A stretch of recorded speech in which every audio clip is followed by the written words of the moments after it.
Peppo Music. Мистер Лайтпек. Брат, дай да пусти нещо хубаво, че ми писна вече.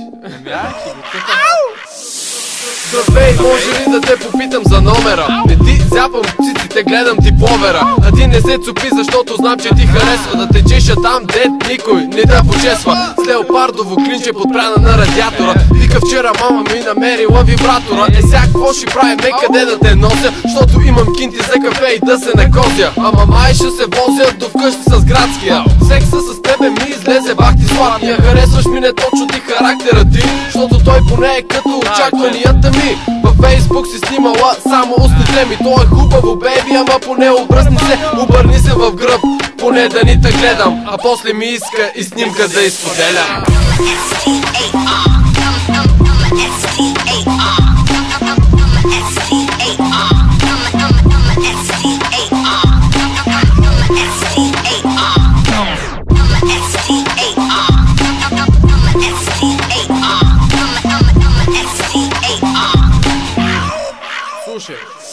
Запознах с една любов по телефона. После разбрах, че има нежен глас фона. Видях и профила, беше чисто позорство. Забравих жена си и всичкото достоинство. Тръгна към тях с надежда това да и се знае. Но бях много загоря, какво да се направи.